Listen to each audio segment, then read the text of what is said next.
Selamat pagi pemirsa, salam sejahtera untuk kita semua. Kembali lagi dengan saya Magda Kurnia Rismawati dengan NIM 210803104070 dari kelas Perbankan Konvensional dan Syariah kelas A yang akan menemani Anda beberapa menit ke depan. Di sini saya akan menyampaikan terkait analisa laporan keuangan Bank KB Bukopin tahun 2021. Bank KB Bukopin yang sebelumnya bernama Bank Umum Koperasi Indonesia dan Bank Bukopin merupakan bank swasta kelas menengah di Indonesia yang memfokuskan bisnis intinya pada 4 sektor, yaitu UKM, mikro, konsumer, dan komersial. Bank Bukopin didirikan pada tanggal 10 Juli 1970 yang sebelumnya dikenal sebagai Bank Umum Koperasi Indonesia. Pada tanggal 1 Juli 1989, perusahaan resmi berganti nama dengan menyingkat nama sebelumnya menjadi Bank Bukopin. Selanjutnya, pada tahun 1993, status perusahaan berubah menjadi perseroan terbatas. Pada tahun 1994, selanjutnya Bank Bukopin ini resmi meluncurkan logo baru yang kemudian ada peningkatan 3 tahun kemudian. Bank Bukopin ini resmi meluncurkan slogan baru, yaitu memahami dan memberi solusi. Selanjutnya pada tanggal 23 Februari tahun 2021, perusahaan resmi berganti nama dan logo baru menjadi KB Bukopin dan meluncurkan slogan baru, bersama kita bintang finansialnya. Bank KB Bukopin ini memiliki 2 prinsip dalam melayani perbankannya tersendiri, yaitu secara prinsip bank konvensional dan secara prinsip bank syariah, yang dimana didukung oleh sistem pengelolaan dana yang optimal, kehadiran teknologi informasi, dan kompetensi sumber daya manusia yang secara praktik tata kelola perusahaan yang baik dan handal. Langkah tersebut memungkinkan bank tersebut melangkah ke depan dan menempatkannya sebagai suatu bank yang kredibel dengan struktur permodalan yang semakin kokoh sebagai hasil pelaksanaan Entitled Public Offering atau biasa disebut dengan IP. Bank Bukopin ini berkantor pusat di Gedung Bank KB Bukopin, Jalan MT Haryono, Kaf 5051, Kota Jakarta Selatan 12770. Operasionalnya kini didukung oleh 1 kantor pusat operasional dengan 42 kantor cabang, 310 kantor cabang pembantu, 673 jaringan ATM yang tersebar di seluruh 24 provinsi di seluruh wilayah Indonesia yang tersambung secara langsung secara real time online.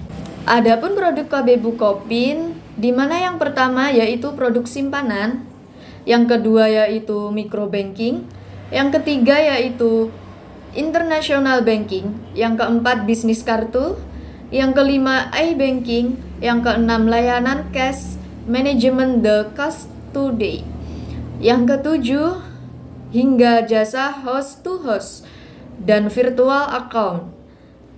Bank KB Bukopin ini diperkuat dengan jaringan yang sangat luas di seluruh Indonesia. Salah satu produk unggulan dari Bank KB Bukopin ini adalah untuk memberikan layanan microbanking yang dimana disebut dengan Swamitra sebagai wujud kemitraan dengan koperasi dan lembaga keuangan mikro lainnya. Dan itulah produk dari Bank KB Bukopin. Selanjutnya pada aset lain-lain dari Bank KB Bukopin pada tahun 2020 berjumlah Rp6.223.315 dan pada tahun 2021 berjumlah Rp4.977.990. Pada aset neto di tahun 2020 berjumlah Rp3.290.660 dan pada tahun 2021 berjumlah Rp3.107.170. Dan dengan Saldo akhir tahun 2020 sebesar Rp25.085 dan pada tahun 2021 berjumlah Rp24.367. Selanjutnya terdapat liabilitas segera atau liabilitas lancar. Pada tahun 2020 sebesar Rp1.021.561 dan pada tahun 2021 berjumlah Rp289.291. Selanjutnya terdapat giro dengan jumlah di tahun 2020 berjumlah Rp6.992.424. Di tahun 2021 berjumlah Rp3.314.752. Selanjutnya terdapat giro.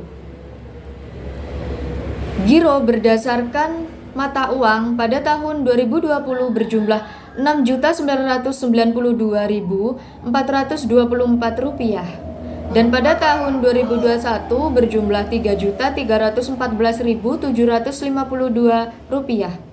Selanjutnya terdapat tabungan. Dalam tabungan di tahun 2020 berjumlah Rp7.059.947.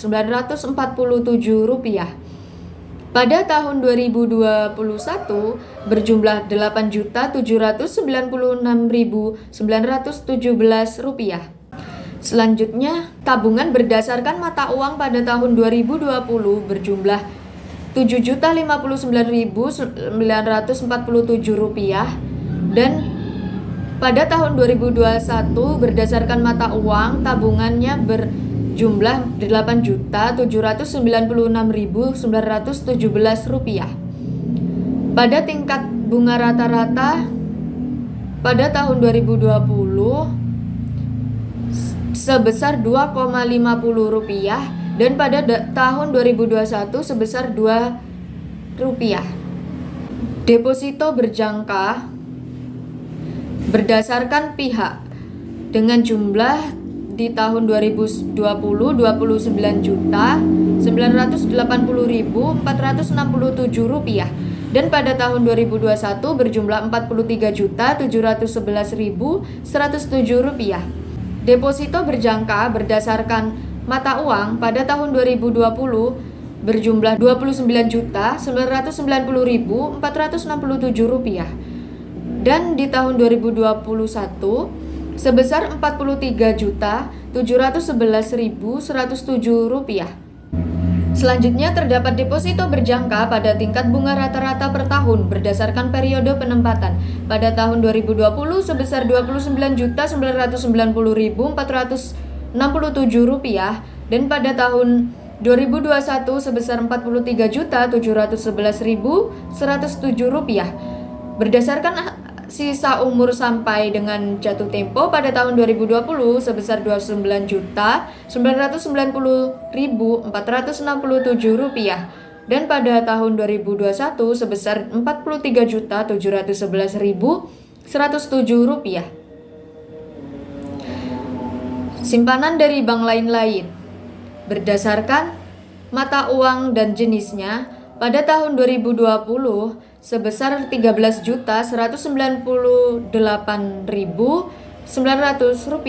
Pada tahun 2021 sebesar Rp9.652.068. Baik, selanjutnya berdasarkan sisa umur sampai dengan aset jatuh tempo pada tahun 2020 sebesar Rp13.196.910.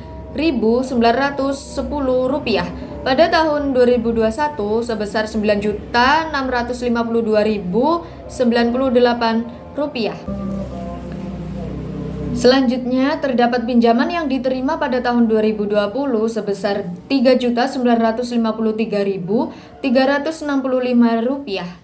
Pada tahun 2021 sebesar Rp2.426.241. Selanjutnya terdapat estimasi kerugian komitmen dan kontingensi. Berdasarkan estimasi kerugian komitmen dan kontingensi pada tahun 2020 sebesar Rp47.000 rupiah, dan pada tahun 2021 sebesar Rp22.429. Pada perubahan estimasi kerugian komitmen dan kontingensi pada tahun 2020 sebesar Rp49.397 dan pada tahun 2021 sebesar Rp69.826. Selanjutnya terdapat liabilitas lain-lain pada tahun 2020 sebesar Rp1.576.703 dan pada tahun 2021 sebesar Rp1.573.323. Kepentingan non pengendali pada tahun 2020 sebesar Rp20.250 dan pada tahun 2021 sebesar Rp216. Pendapatan bunga dan syariah pada tahun 2020 sebesar Rp5.308.366. Pada tahun 2021 sebesar Rp4.217.615. Komitmen dan kontingensi pada tahun 2021 sebesar Rp3.655.770 dan pada tahun 2020 sebesar Rp3.716.631 dengan total kontingensi neto pada tahun 2021 sebesar Rp555.388 dan pada tahun 2020 sebesar Rp4.168.246. Liabilitas komitmen dan kontingensi netonya terdapat pada tahun 2021 sebesar Rp4.189.050 dan pada tahun 2020 sebesar Rp451.615. Dan pemirsa, informasi yang telah saya sampaikan tadi sekalian menutup perjumpaan kita di liputan pagi ini. Saya, Magda Kurnia Rismawati, mengucapkan terima kasih. Selamat beraktivitas dan sampai jumpa.